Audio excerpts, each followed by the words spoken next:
Et bonjour à tous, j'espère que vous allez bien. Je suis super contente de vous retrouver un petit peu en extérieur, de changer un peu le décor et de proposer aussi un espace un peu plus finalement en accord avec ce que je vis quotidiennement, puisque je passe un petit peu ma vie quotidienne dans ces extérieurs et non pas dans les intérieurs, même si je passe quand même du temps dans ma grotte pour pouvoir ensemencer tous les projets que j'ai d'ailleurs à cœur de vous partager très prochainement. J'espère que vous allez bien. L'été a été intense, je ne sais pas pour vous, mais ici il a été intense. Quand je termine la période estivale, je me dis toujours que je viens de finir un marathon. Et c'est encore la sensation que j'ai à l'instant où je vous parle. Donc j'espère que pour vous ça a été, que vous êtes rechargés, même si on peut être aussi essoufflé par toutes ces périodes estivales qui sont vraiment beaucoup dans le feu et beaucoup dans la manifestation de tout ce qui n'est pas encore rendu visible grâce, comme je disais dans une dernière vidéo, grâce à la présence de ce soleil qui nous éclaire tant. Après, tout dépend des régions. On a bien entendu aussi ça. J'espère que votre été n'a pas été trop pourri en fonction de là où vous habitez, évidemment. Et je suis super en joie en fait de vous retrouver. J'ai reçu quelques messages de personnes me disant « Mais Charlotte, tu as arrêté les vidéos ?» Mais non, je n'ai pas arrêté les vidéos, bien sûr que non. Je suis tellement en joie en fait. C'est un tel cadeau d'être là parmi vous. Je réalise encore plus quand je prends du recul le cadeau. Le cadeau juste d'être là ensemble en fait. J'ai d'ailleurs réalisé, et je voulais vous le dire aussi parce que ça fait partie aussi de cet état d'esprit sur cette chaîne. Ça fait quand même 4 ans qu'on est là ensemble et que je rencontre quand même beaucoup de personnes en présentiel qui suivent ces aventures-là depuis 4 ans. Et je vois en fait tout le cheminement que cela a autorisé. Je vois toute cette perspective de conscience qui a déjà émergé. Je vois déjà le miracle de cette conscience qui est présent en notre sein et qui ne demande qu'à éclore. Je le vois, je le vis, je le vibre. C'est tellement d'espoir pour cette humanité que de vivre ces moments ensemble, aussi bien en virtuel qu'en présentiel. C'est tellement d'espoir et c'est tellement d'élan. Ça donne tellement d'élan. Et je sais ô combien ces vidéos vous donnent de l'élan. Non pas parce qu'elles ont un contenu sympa, même si évidemment elles ont un contenu sympa, mais aussi et surtout parce qu'elle nous ramène, elle nous rappelle, elle nous réveille, elle nous ramène ici et maintenant, tout simplement. Donc ici, c'est vrai que peu importe ce qui est transmis, dans le fond, ce qui compte, c'est tout simplement de se rassembler. Voilà. De se rassembler, non pas dans un espace qui est spirituel, qui est trop planant et trop aérien, et trop déconnecté des réalités de ce monde, se rassembler dans un espace qui n'est pas non plus que dans la matière, que dans les souffrances et que dans la vie finalement du tout à chacun ici dans sa petite bulle, c'est finalement se rassembler sur une vision qui est à mi-chemin entre cet esprit et cette matière. C'est rassembler la spiritualité dans cette forme, faire descendre l'informe dans la forme ou spiritualiser la matière comme je parle très souvent. Voici vraiment la ligne directrice de cette chaîne, l'intention sous-jacente à travers tous les partages que cela peut prendre. Donc vraiment, j'avais à cœur de faire cette vidéo aujourd'hui pour nous rappeler à ça, tout simplement. Dans la vie quotidienne, dans le brouhaha, dans l'expérience qui n'est pas toujours de tout repos, et je nous entends, et je m'entends également. C'est pas toujours de tout repos, c'est illusoire de dire aux gens qu'il suffit de se connecter au Saint-Esprit pour se libérer. J'entends tout ça, mais j'entends aussi les problématiques de ce monde, les bouleversements que nous vivons à l'échelle individuelle et collective, les grands changements qui sont en cours et qui sont assez radicaux en ce moment. Je pense que nous entrons dans une période où nous allons toucher à l'extrême ce que nous ne sommes pas pour mieux révéler ce que nous sommes. Et on va plonger dans un extrême qui va être important à vivre et qui va être difficile à vivre et pour lequel ça va nécessiter un véritable ancrage au cœur de soi. Je dis souvent, d'après une perspective plus historique, que ça fait des millénaires qu'on est là ici dans une matière et qu'on se perd et qu'on s'enferme dans cette matière. Il y a quelques années en arrière, il y a ce nouvel âge d'or qui émerge, entre guillemets, et qui nous invite à éclore à une forme de spiritualité, à s'ouvrir à plus grand que soi, à se questionner, à se remettre en question. Et là, on entre alors dans ce nouvel âge d'or, entre guillemets, qui est avant tout spirituel. Mais attention avec cet âge d'or, et les alchimistes nous en parlent d'ailleurs beaucoup avec tout le processus de la transmutation alchimique. Quand on prend le plomb et qu'on le transforme jusqu'à l'or, ici on parle de transformation. On prend un métal, on le transforme en plusieurs métaux successifs jusqu'à arriver à l'or. Mais l'or, nous disent les alchimistes, c'est le métal le plus près des cieux. dit autrement le plus précieux. C'est un métal qui brille, c'est un métal qui attire, c'est un métal qui, en apparence, peut donner l'impression de briller, d'être éveillé ou d'être proche de la lumière. Mais attention à ne pas confondre ce métal avec la véritable transmutation. Et la véritable transmutation, c'est faire passer cette forme qu'on appelle l'or dans la lumière. Et c'est bien ce vers quoi on chemine aujourd'hui actuellement. On est dans une ère dite spirituelle. Il y a vraiment une ouverture spirituelle qui est en cours. Et tout le monde pense que ça y est, c'est la fin, c'est l'âge d'or et c'est cool et c'est super. Oui, mais non, parce que l'âge d'or va aussi falloir s'en dépêtrer. Puisque l'âge d'or, c'est encore quelque chose qui brille, c'est encore quelque chose qui nous attire, c'est encore finalement de la luxure presque ici. On veut briller, on veut être présent, on veut être conscient.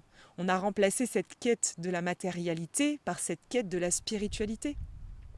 Et c'est normal puisqu'on est incarné sur une expérience, sur une planète qui est duelle et qui se veut dans l'expression même des règles de l'incarnation, cette illusion de la dualité et de la séparation, qui nous invite à expérimenter les polarités de cette dualité pour mieux recouvrir le centre en nous-mêmes et au cœur de chacun.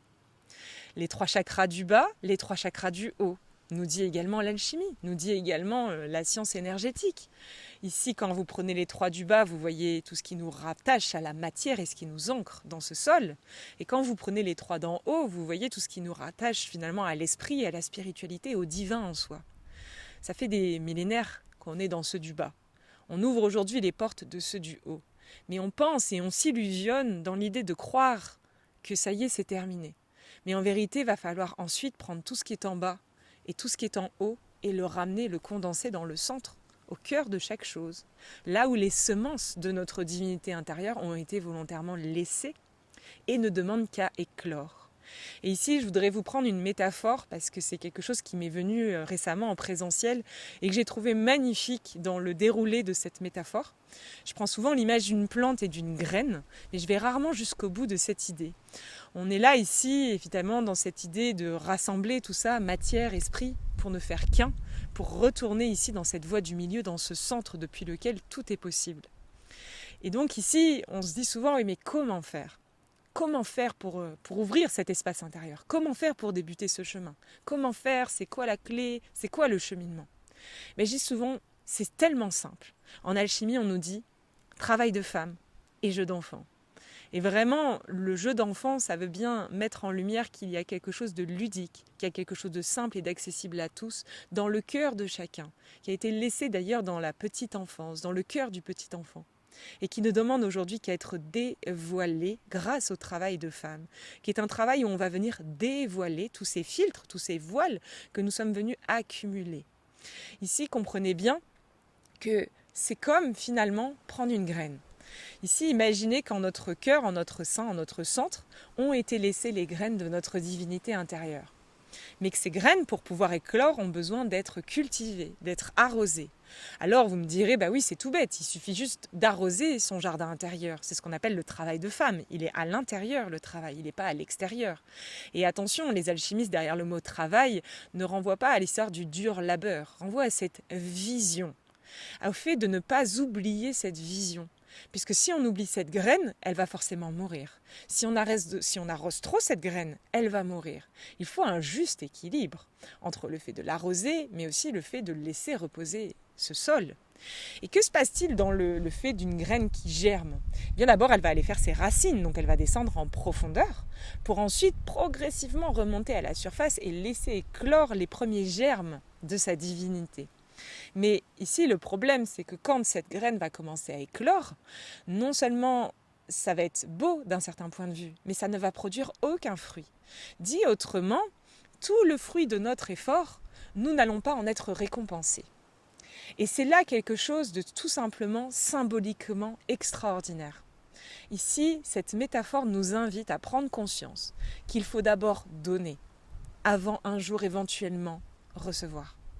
Donner de son temps, donner cette eau, donner de la patience, de la persévérance, de l'attention, persévérer dans l'effort, donner de son temps dans le temps et non pas juste 3 secondes et demie. et donner encore et encore, même lorsque la graine commence à germer et qu'elle se transforme en petit arbre ou en grand arbre comme là derrière, eh bien, il faut un temps avant que cet arbre produise ses premiers fruits.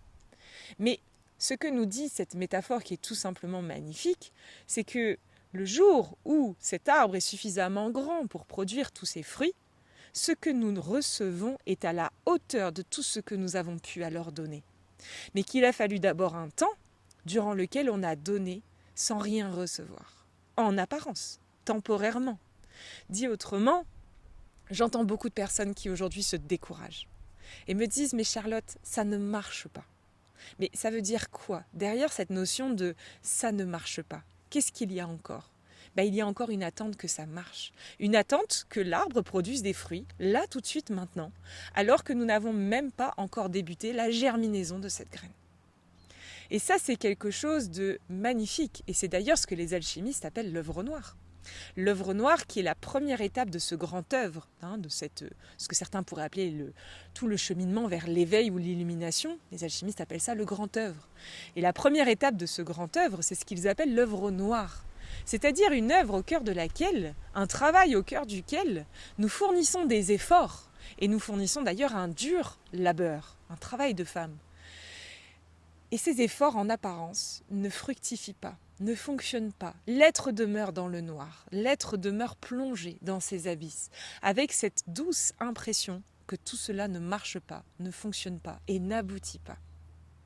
Et tout cela est intentionnellement magnifique, dans le sens où, finalement, à quoi sert cette première étape du processus, si ce n'est qu'à se défaire, déstructurer, à démembrer toutes ces structures grossières qui sont profondément intéressées et qui ont remplacé la quête du plus d'argent par la quête de plus de spiritualité et qui cherchent encore à devenir de nouvelles versions d'elles-mêmes, de meilleures personnes, des êtres plus lumineux, des êtres plus rayonnants, des êtres plus abondants.